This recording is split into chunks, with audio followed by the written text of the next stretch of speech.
It's somewhere around, okay, if I could bring this in contact with here, by using a straight line angle, I can take 3 measurements around.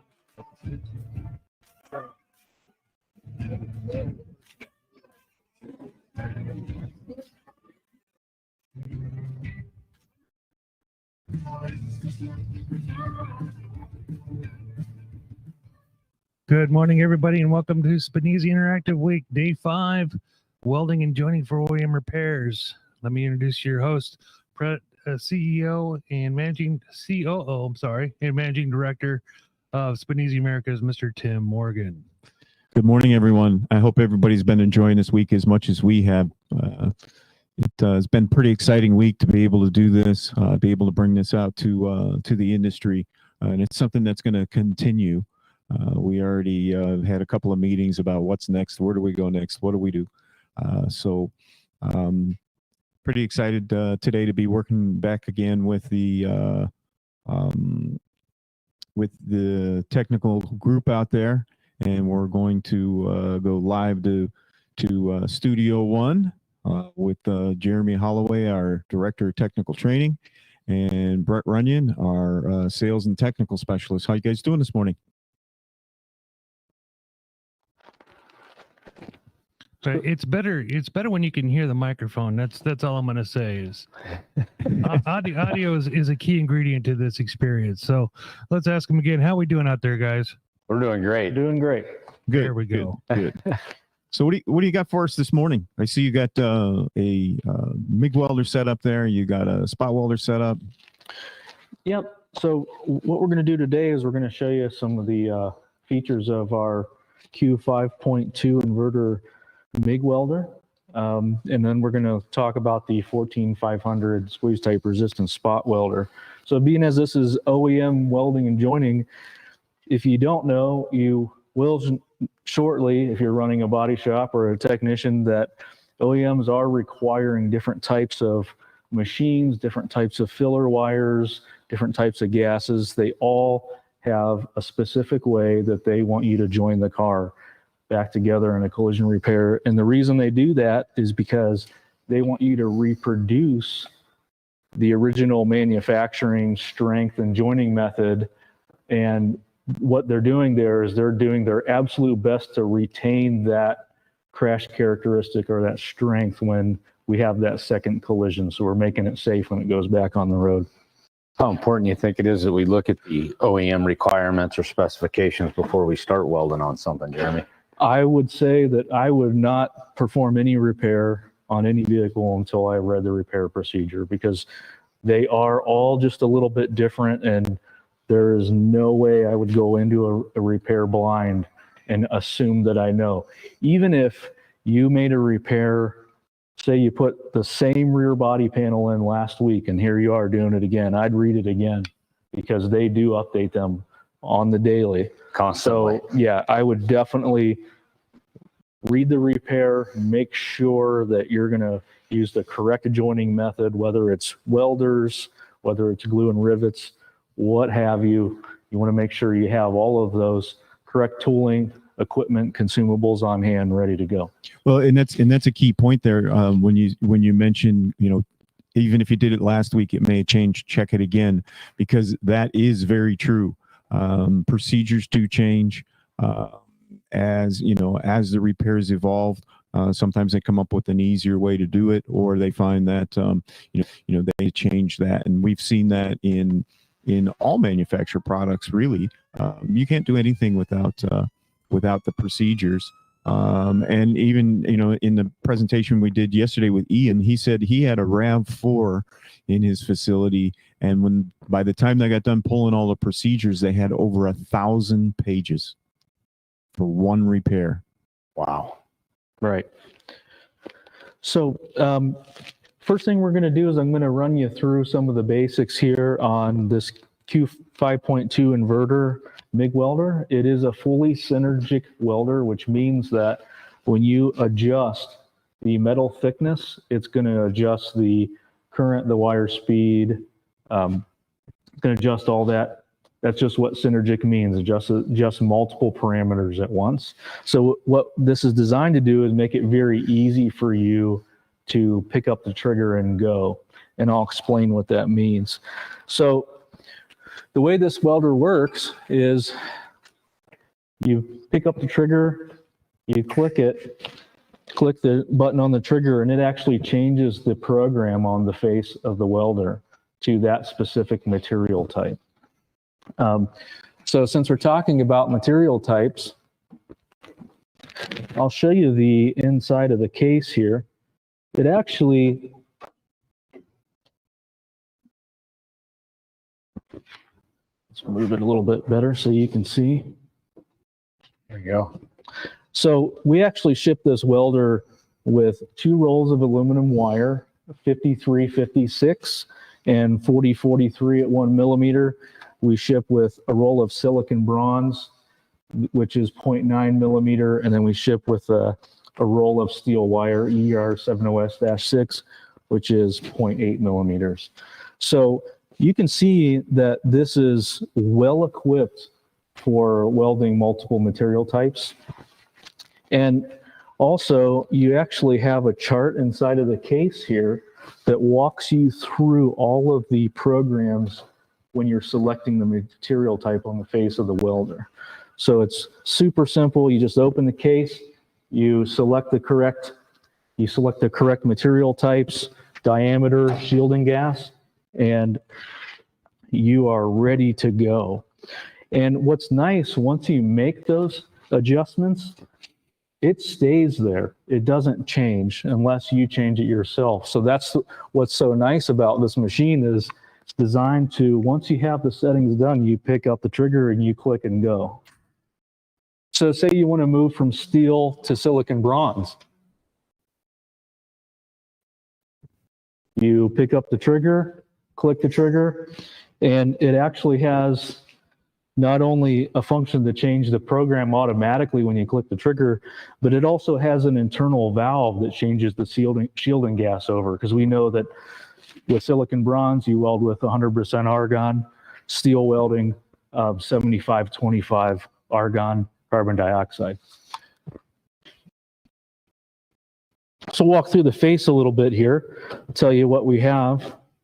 So here, we're displaying the material thickness. So 0.8 millimeters. We're going to weld some steel to start out. So, and then we can cycle through viewing by amperage and wire speed.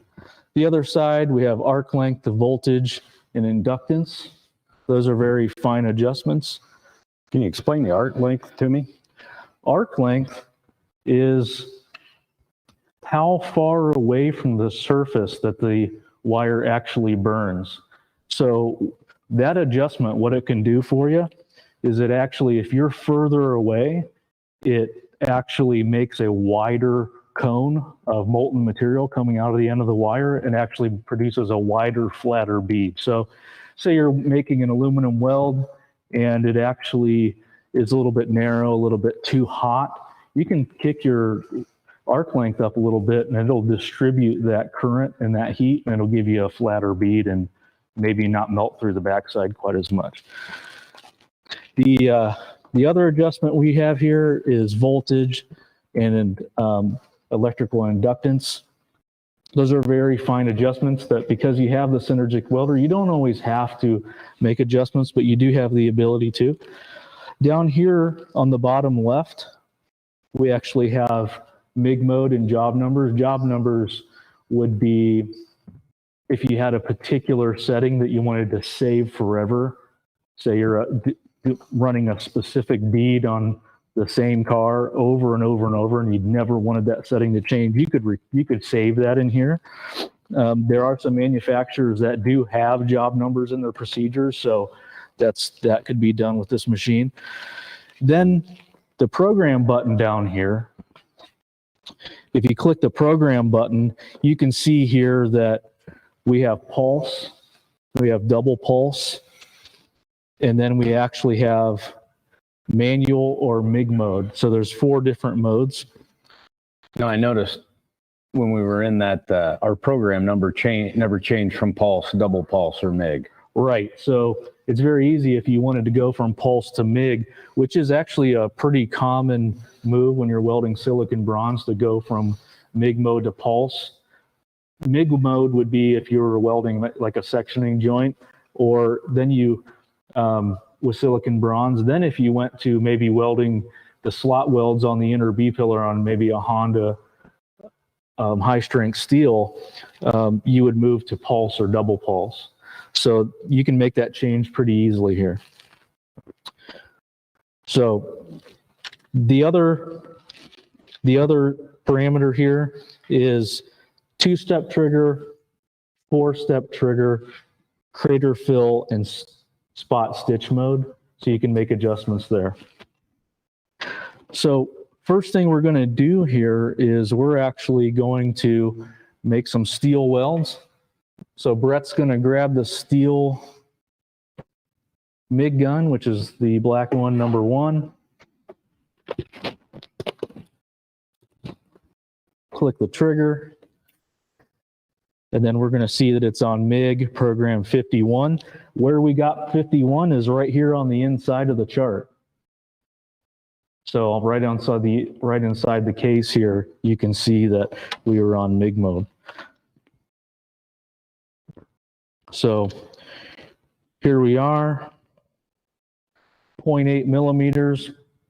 That's within range of those metal coupons, and we are ready to make a test weld. All right. Cover.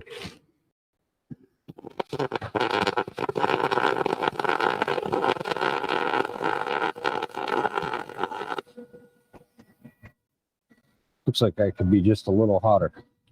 Yeah, so Brett made a test weld. He let me know that he's just a little bit too cold. So what we're going to do is we'll kick this material thickness up to 0.9. See how that changes the weld. Cover.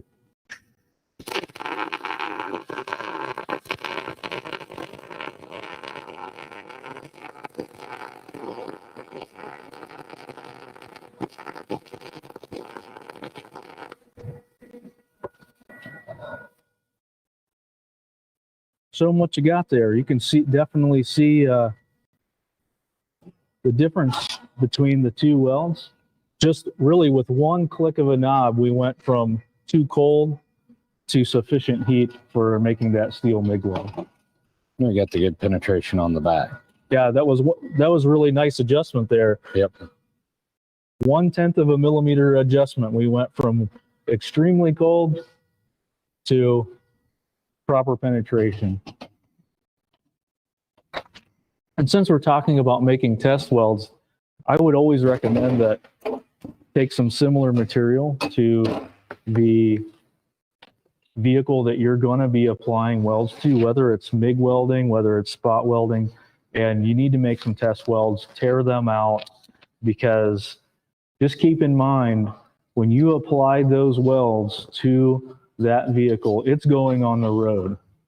So I don't know how you feel about it, Brett, but I know I would definitely want to be sure that that weld is going to tear out before I apply one to the vehicle and then put it back on the road. Someone's wife, someone's kid is in that vehicle. So Well, and you also look at you should be doing that with MIG welding. You should be doing that with spot welding. And I know some shops, they actually keep those, they'll mark those test welds by the RO and they store them so that they can prove that, they did have the welder tuned in correctly.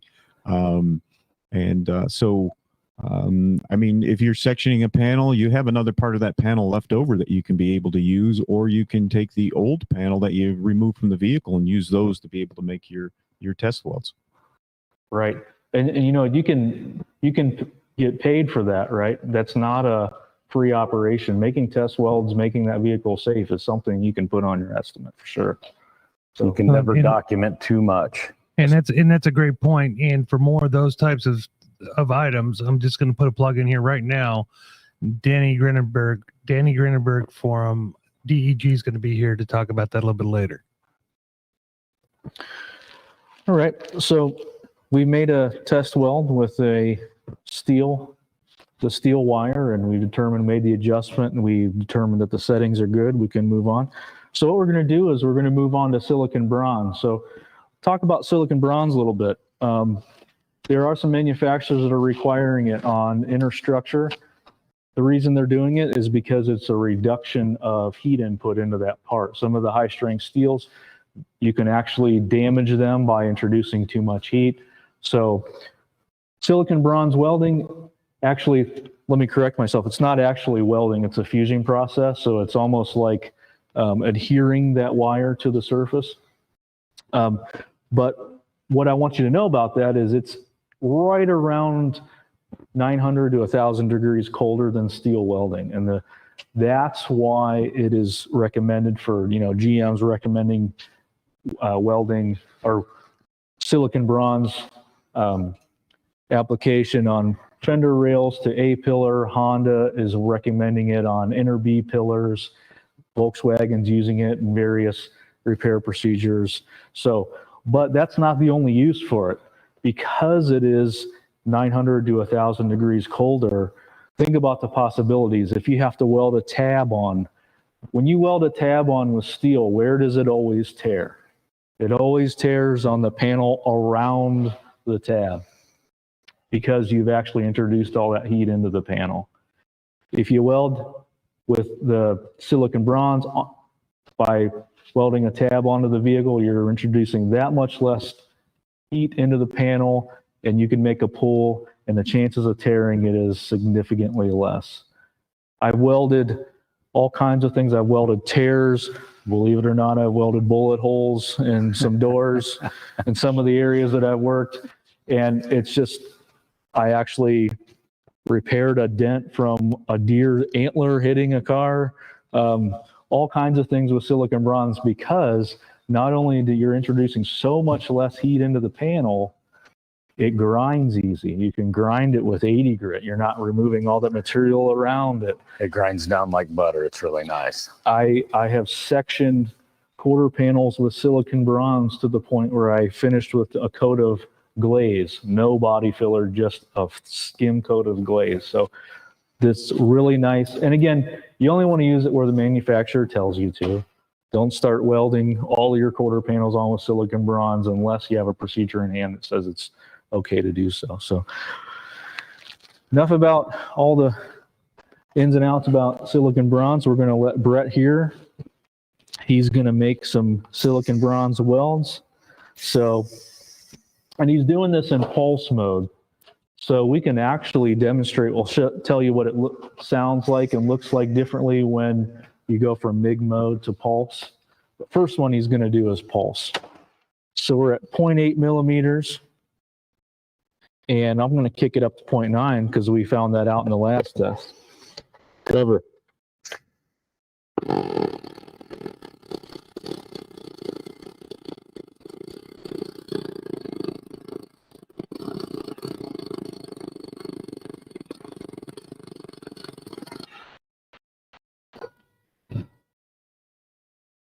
Thought I was doing better than that. I think I'll try another one.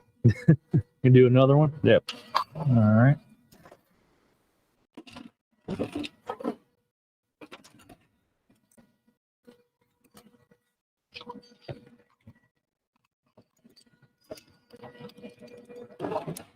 You need to increase the heat, leave it alone. I think we can leave it alone. All right.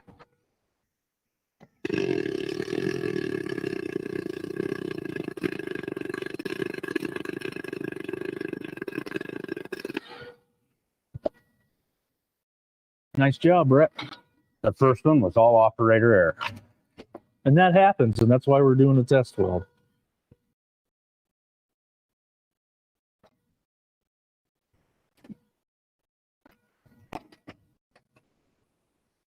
You only have a couple hundred people watching you, so don't worry. Well, I'm not going to get hired as a welder after that other one. Well, we know today in the body shop, a lot of people are grinders more than they're welders. Right. If they would do test welds, they'd probably be less of a grinder. And even though we say that this was a fusion process, not a welding process, it still has penetration onto the backside. So it's actually definitely melting through still. So it is when recommended by the manufacturer, it is a safe way to join the vehicle back together. Do we want to try some MIG real quick? Yeah. So we're going to change the machine over to MIG. We're going to press the program key. We're on pulse here, and like I said, 515 references the program number for material type and wire diameter inside of the case. We showed you that chart earlier. So we're just going to back up 2 clicks, and now we're on MIG mode. Press program key one more time. Let's check our material thickness. Definitely not at 1.8. That would have been exciting. Yes, lots of sparks on the screen if I would have ran them at 1.8. So we're at 0.9. What's arc length look like? Give them a little bit of arc length to flatten that bead out. Ready to go.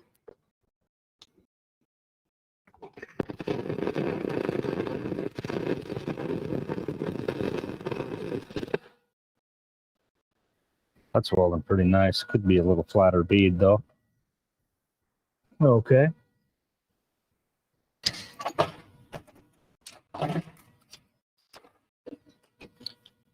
So Brett made the test weld. He said the bead was a little bit cold, a little bit tall. So I increased to 1 millimeter, and I'll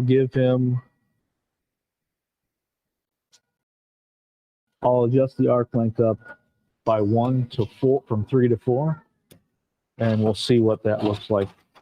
Thinking it'll probably help you out, level that weld off a little bit.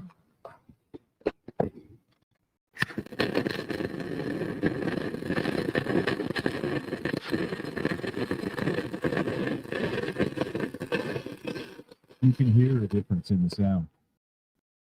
That welded real nice. Yeah, that looks great, Brett.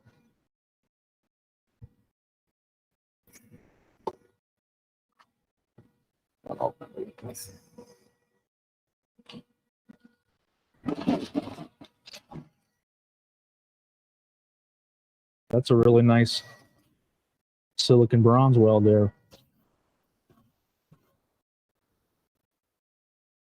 Penetration on the backside.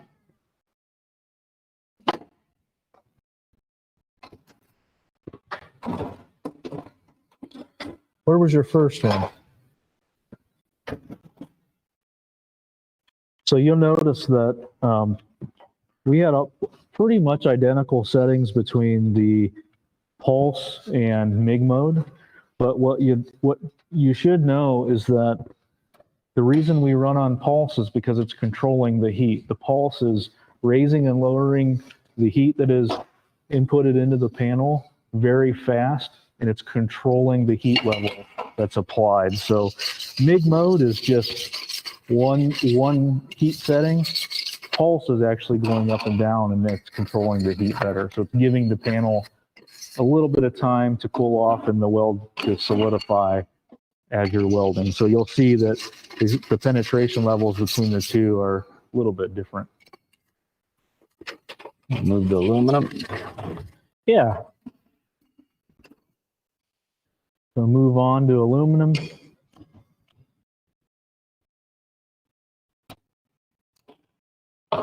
One of the things I'd suggest to the viewers out there when you're working with aluminum, first, make sure that you keep your wire in a bag so you don't get a corrosion.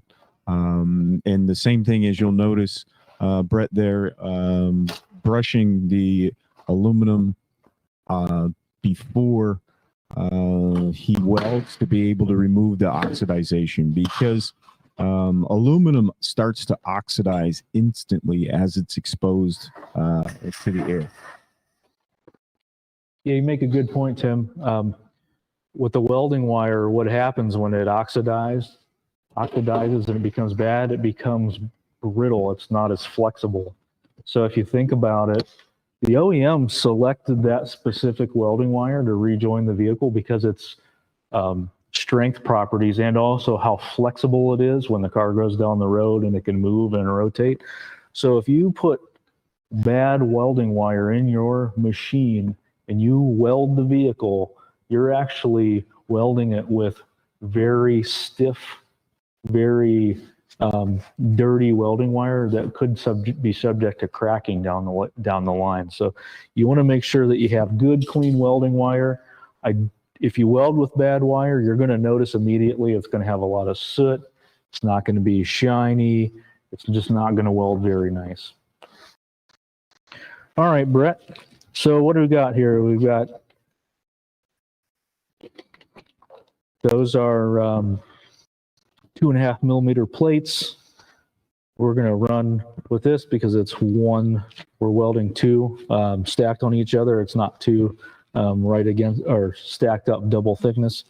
We have actually set the program here. We're going to run on double pulse. And what double pulse is the single pulse is what we just did on silicon bronze. It's pulsing really fast like a buzzing bee, and it's actually difficult to hear the pulses. Double pulse introduces a second layer of pulsing, and you can there is an adjustment in here how many times per second that it's going to pulse. So you'll definitely hear the difference here. If you wanted to change that, once again, you can just change it right here, pulse, double pulse, or even MIG. MIG on aluminum doesn't really produce that great of a result, so we're going to stick to the double pulse. And again, the number 422 here references the chart on the inside of the case, because this is 4043 welding wire. It's 1 millimeter. We're welding with argon shielding gas. So you would want to consult the chart on the inside of the case when selecting that program. So 1.9, we've got 3 for the arc length, and we should be ready to go. All right.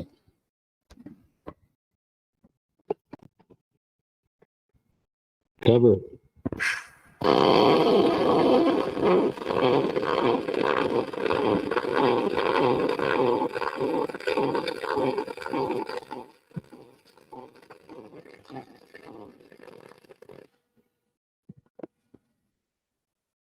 Wow, Brett. I Nice got to job. say, the guy that set that welder did a great job, Jeremy, because that's probably the best I've ever welded aluminum. Thank you. No problem. That's nice, Brett.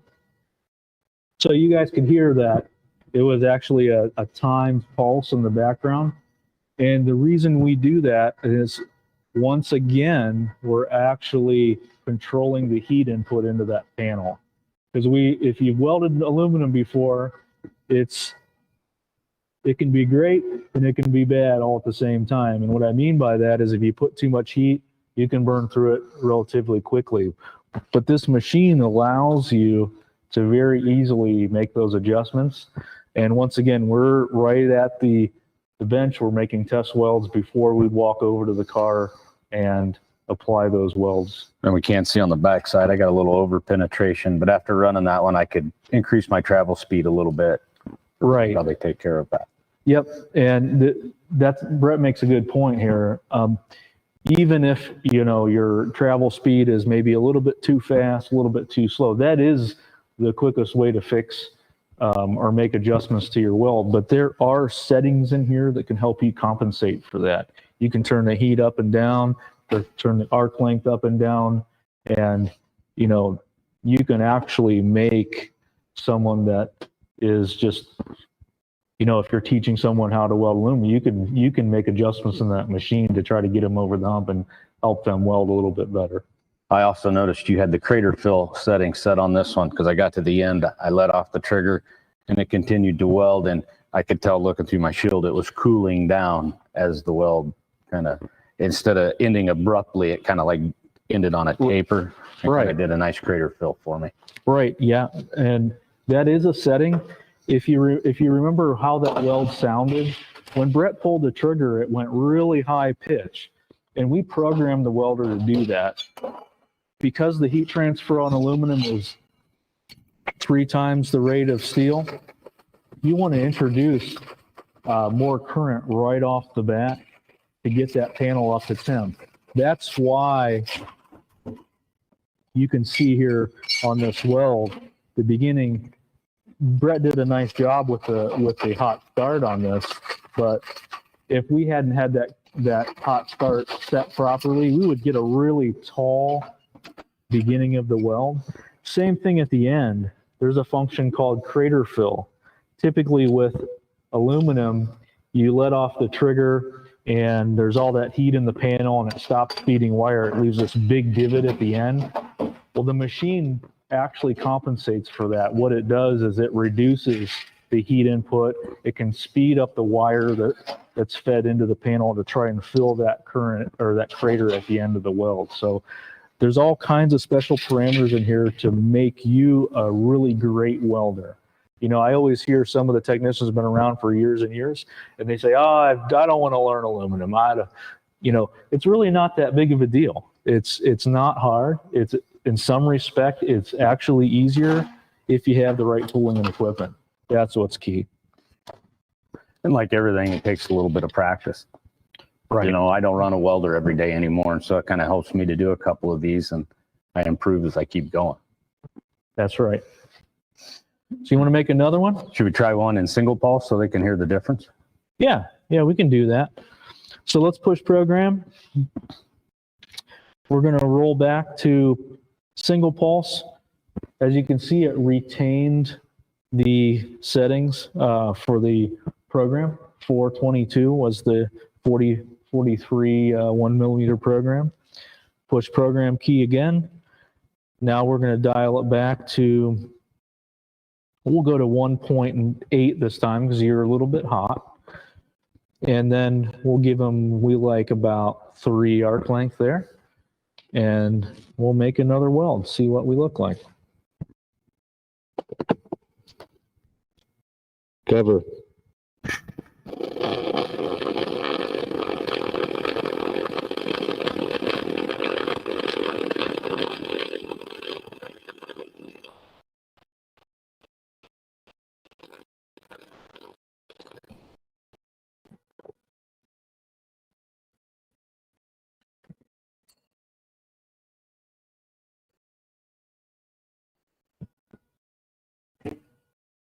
So I would say we were probably needed to increase the current slightly, but you definitely could tell the difference there between those 2 welds. We didn't hear that timed background pulse there.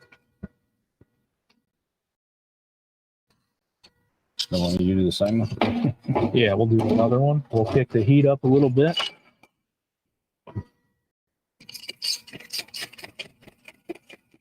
See, Brett is cleaning the aluminum oxide off the panel. Aluminum oxide, like Tim was saying, starts developing almost immediately, and it actually depends on how much humidity is in the air.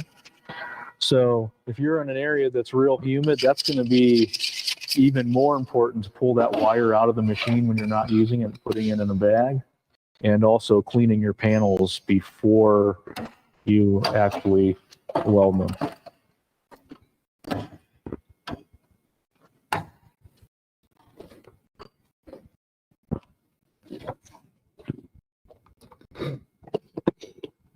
Cover.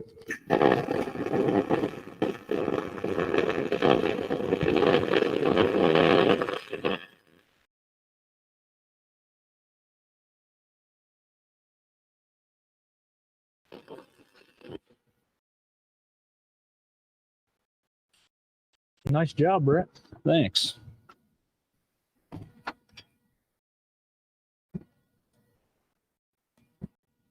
Or a little too warm, but I did slow down a little bit.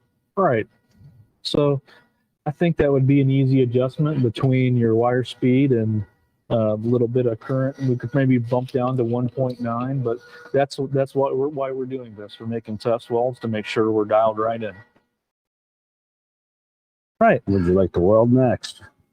I think we're going to run over to the 14500.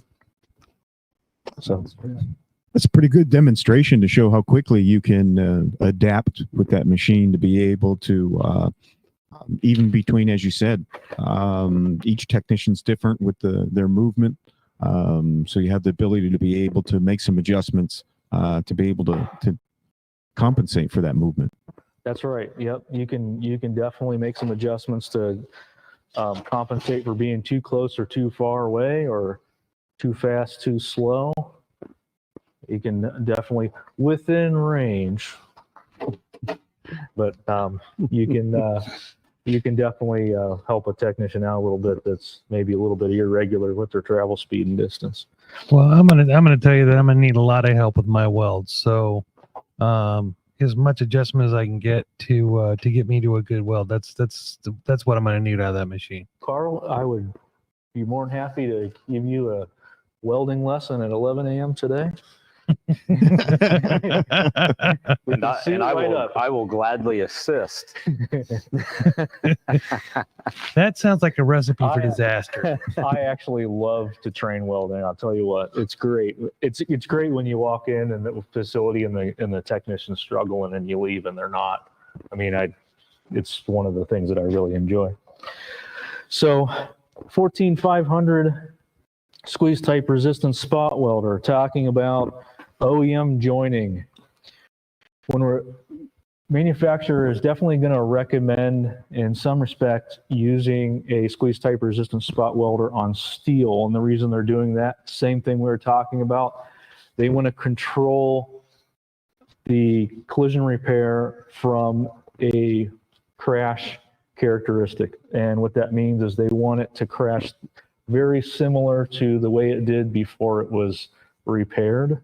And this machine is all about introducing the right amount of heat into the panel and making the similar size weld that was originally applied by the manufacturer.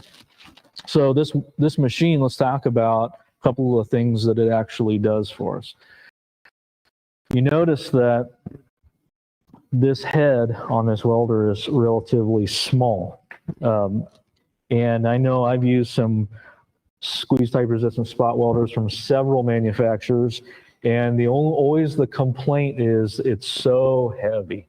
And, you know, especially if you're reaching out in the middle of a window opening, welding a roof skin on, and you've got all that weight out in front of you, that's tough to deal with. So we just introduced this new model with this reduced weight head, compact head. It's up to 5 pounds lighter than the previous model, which makes a lot of difference when you're making, you know. Well, when you lift it 10 times, that becomes 50. Right. Yeah. So if you work out, you know what that means. We're not doing triple sets of 10 here at a 35 to 40 pound dumbbells is a big difference, right? So the other thing that we have here is we have the boom, and what we can do with this is we can actually raise and lower the gun, different positions, and we can actually lock it where we want it to be. And we can actually adjust forward and back, and we can lock it down where we want it to stay. So if you're welding a uniside on a car and you're making several several welds across the rocker, up the B pillar, across the A pillar. You can put this thing right where you're welding. You really actually don't even need to pick it up. You're just hanging where you're using it. You can actually move this boom. You can move it right and left, dial it right in where you need it to be. Now, this is a water-cooled machine, and what that does for you is if you make welds with this machine, you'll notice that, you know, very quickly after you make welds, you can grab these tips. They're not hot anymore. It cools, it runs coolant right to the tips and cools it off immediately. And also, this welding head actually loosens and it rotates around. So that helps you get into different positions. You know, if you need to maybe flip this head all the way around, you could disconnect the coolant lines and set them however you need to so they're not in the way. So there's some really nice features here. Some of the other features that the machine has is it's also auto set. What auto set is what we're actually just calibrating the machine and then we're welding. We're not telling it how thick the material is. We're not telling it what type of material it is. And actually, we just learned this week, I was reading a procedure from a manufacturer. They require their welds to be made in auto set for some of the repair procedures. So that's a really nice feature. You don't actually have to tell it, you know, thickness and material type. So what we also have is this is the 65 millimeter welding arm. This is the 250 millimeter welding arm. And the way that we can, those are actually the two auto set arms that come with the machine. And the way you can tell if you're able to weld on auto set with the arm that you're using, because the machine comes with several arms and we'll show you them here shortly. We ship with this really nice color chart. And what you can see here on this chart is this arm at the top is suitable for auto set. The one below it says not suitable for auto set. And this chart actually shows you all the configurations that you can set up with this machine to get into different areas. So we have, like I said, we have the 250 millimeter arm, 65 millimeter arm. We have several different configurations for tips. We have an offset configuration. Make sure you can, all of you in TV land can see these configurations. We have offset configurations to get into different areas. We have a couple different types of what we call roll configurations. And some of those are really good to be used on wheelhouses and your bedsides, which are sometimes hard to reach places. Yep. We actually, this particular tip is designed exactly for GM bedsides. So, which is one of my favorite, living in the Midwest. Right. Yeah. You probably put a lot of bedsides on Yep. in the Midwest, right? So this one, if you've done this bedside before, you know that top rail has that lip, and you know, if you were to go in with a normal spot welder, I'm going to say I've probably tried it in my in my career. Try to get in there with a normal spot welder, and it touches on that edge, and it actually burns and causes a hole there. Well, this tip was designed specifically for that repair that allows you to get in there and make a really nice, you know, factory looking weld. So we really like this tip. It was designed just for that specific reason. So a couple of the other arms we have. Brett, you want to show us that 665 millimeter arm? That's one of the largest arms in the industry, 665 millimeters, and as you can see, it's pretty light Yep, it's not to be bad able at all. to be able to use.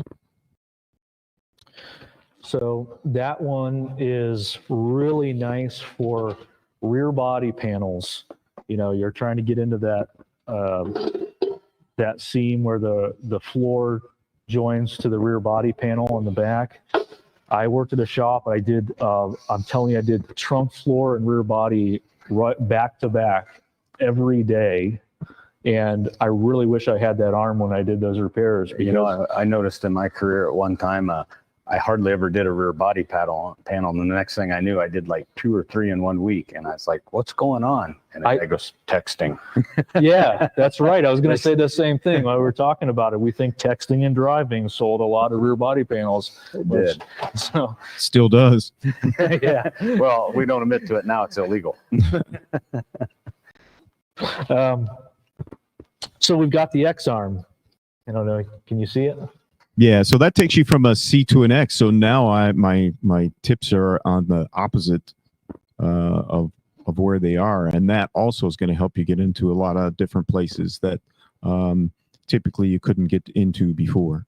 Right. The use that I can think of for that is if you needed to get the tips real close to a surface and make a weld on a flange, that allows you to get just, you know, within millimeters of that surface and weld. Upper fender rail on a lot of cars, that would be a good place to use that. Then we have the slant arm. The slant arm, same thing, allows you to get into different areas like bedsides, wheel lips. You can install these roll tips into the ends. So wheel wells are real common for this. Also, sometimes maybe the bottom pinch weld on a rocker if you couldn't get back there. If there was something in the way, maybe like a suspension bracket or something.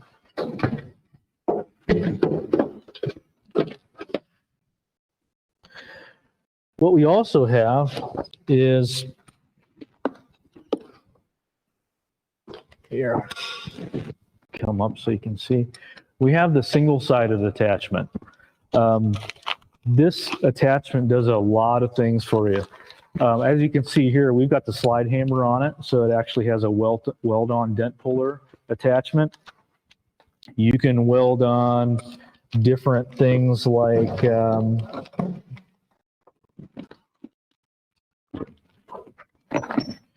we can weld on different things like the wavy wire to make a wide dent pull. You could also weld on, we have the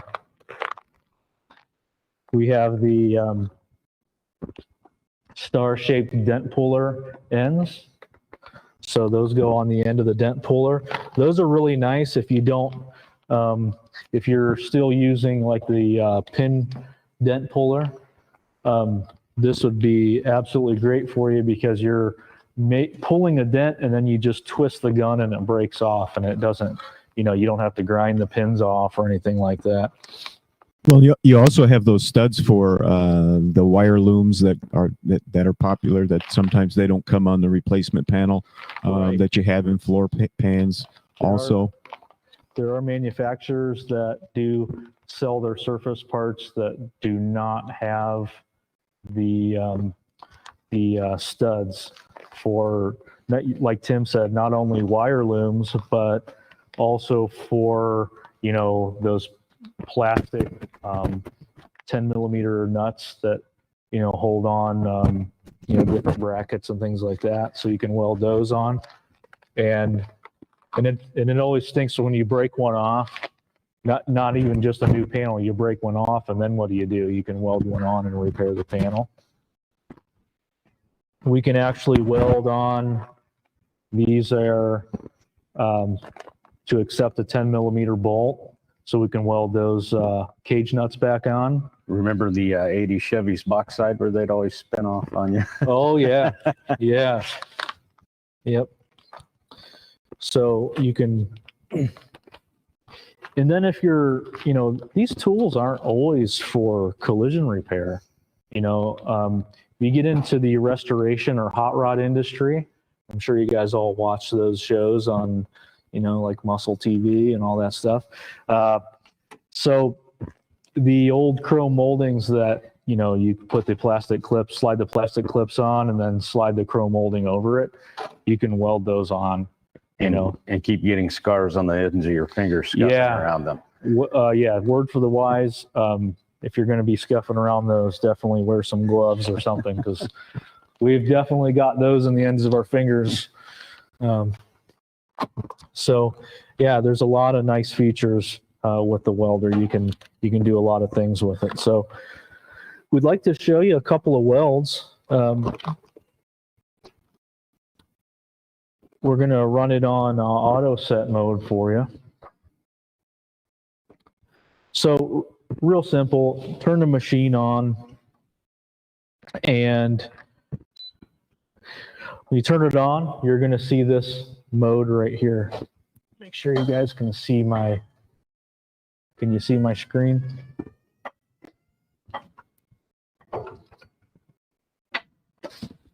There you go. So when you turn it on, this is the screen you're going to see. And if we wanted to make a weld, we're going to click on Easy. And then we're going to click on double-sided auto set if we're going to use the auto set attachments. So now what it's asking us to do is calibrate. And what calibrating is actually, it's going to run the tips together and it's going to zero them out. So it's going to establish the distance of 0 between them. And then later on when you're welding, that's how it determines how thick your material is, because of it knows how far they are apart. So you're telling me I can go from a 2-panel weld to a 3-panel weld, no calibration to redo on auto set, just run. Right. So if you think about that instance where you're actually welding, we talked about a unicide earlier. I mean, you're running across the seam on the rocker, 3 to 4 panels. You might have, you might run from 4 panels to 3 panels up the B pillar. There might be a couple spots that's only 2. You don't have to make any adjustments. You just run around and you keep welding. So that saves you a lot of time. So we're going to do the calibration now. So we're going to pull and hold the trigger.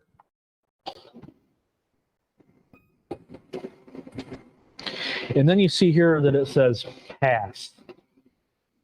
And pass lets us know that we are calibrated and we are ready to weld.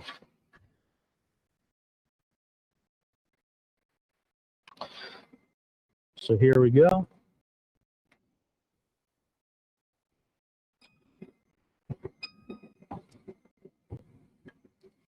Just like that. I mean, we made what we were maybe, 5 clicks on the screen and we were ready to go. Ready to go. I got a quick question for you.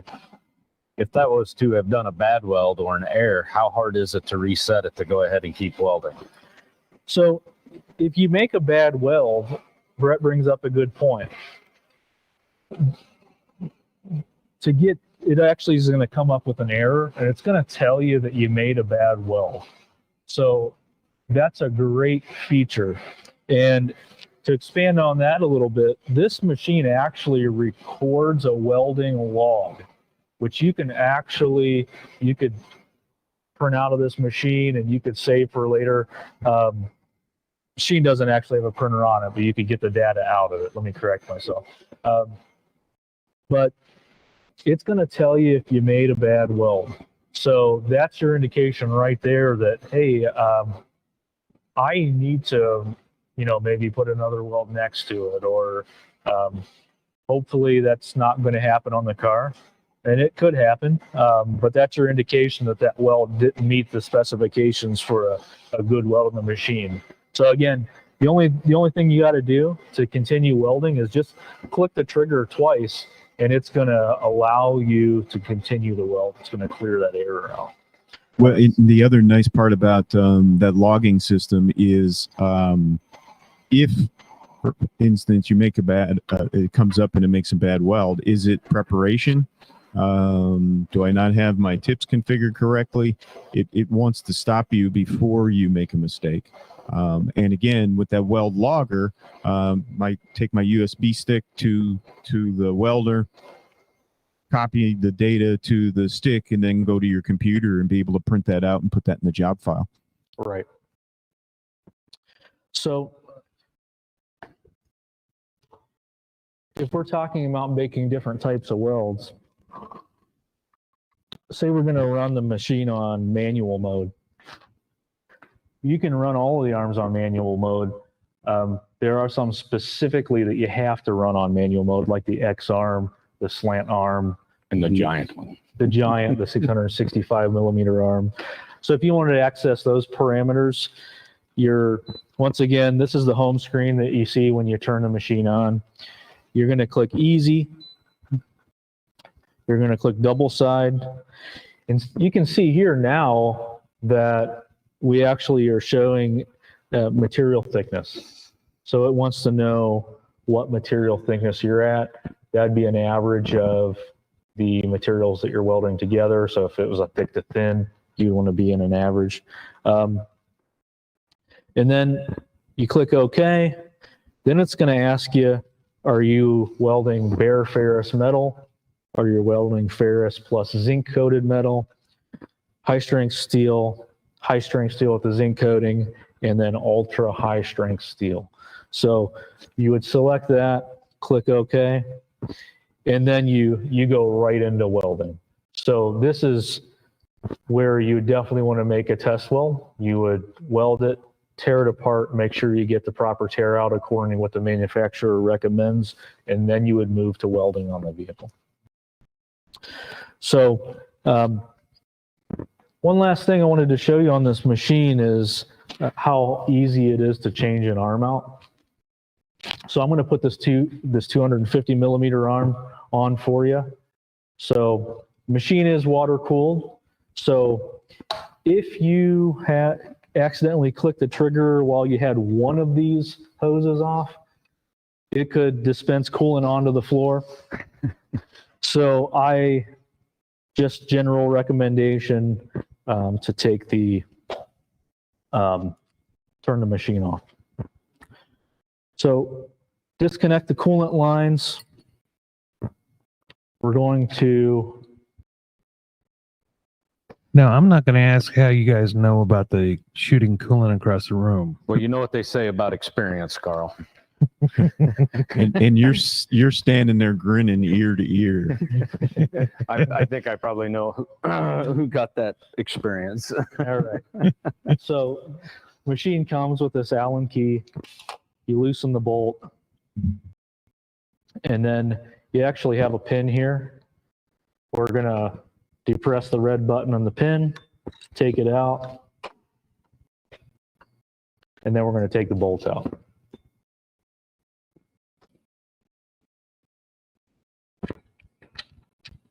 And just like that, the arm slides off.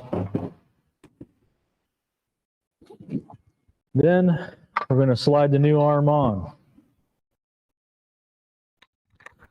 Start the Allen bolt. We'll leave it loose for now. Then we'll slide the pin. Same thing, push the button in the middle, slide it into place. And then we're going to tighten the Allen bolt.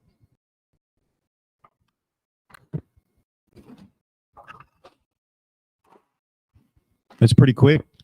Yeah, not bad. And then we're going to connect the coolant lines. And just like that, we are ready to weld again. That's pretty good. So we're looking at, we have 14,500 amps at the tips, Right. up to 14,500 at the tips. It's 208 volt three phase. We do have 480 up to 480 volt units available. Squeeze pressure up over 1250 psi. So we're well suited to be able to work on the vehicles today. And as metals change far in the future, you're looking at being automatic, taking the guesswork out of your welding. That's right. So are there any questions in our chat there, Carl? Because we're right at our 1 hour mark. Wow, that was a quick hour. Let me check the chat windows. Give me just a second. I'll come right back to you. You guys did a great job today, and I know who's going to be welding on one of my vehicles if I got a problem. Jeremy.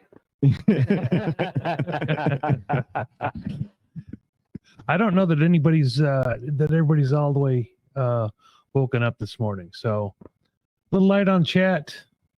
Well, either that or it's almost their lunchtime, so they don't want to chat. So, and I don't see how you could have too many questions, because that was a pretty comprehensive demonstration on both units. So, Well, thank you. thanks, guys. Why don't you take us out, Carl? And remember, at 12 noon Central, we have Danny from DEG. He's going to be on with us, and we're going to be talking about the how to utilize the DEG. Yes, how to utilize the DEG and be able to leverage the things that are in the DEG to be able to help you with your repair planning and estimating. So take us out, Carl. In fact, Danny's got examples after examples of great things that they've come across in the information P pages and so on. So he's going to be doing a lot of that. So I want to thank everybody for joining us for Welding and Joining for OEM Repairs. Don't miss Danny coming up here in about an hour, and we look forward to seeing you all in just a few minutes here.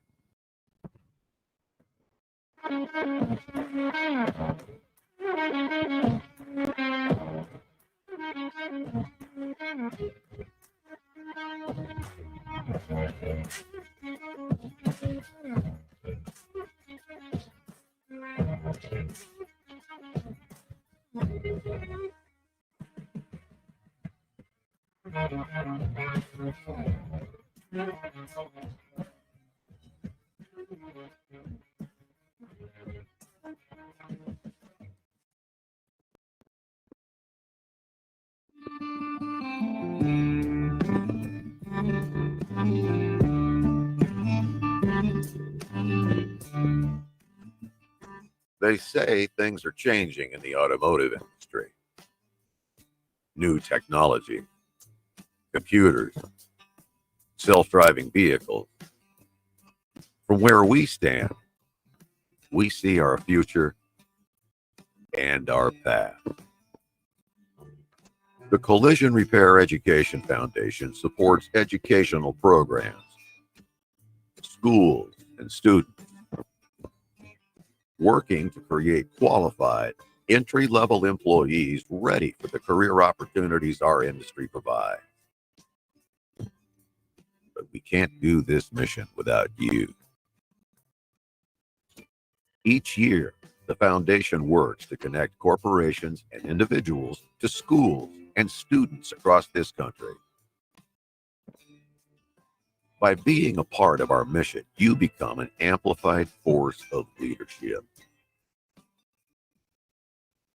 reaching students, instructors, and community businesses in every corner of the industry. From where we stand, together, we see our community evolving and supporting each other. We see connections being forged in fire and fostered with trust. Connections that live long past graduation day. Connections that form the foundation of our workforce and shape the future of collision repair. Your support not only provides the much needed resources for instructional education, but builds local communities by facilitating a sustainable workforce. A workforce trained in tradition, but equipped for the future. Learn more about how you can impact the collision repair industry yesterday, today, and tomorrow.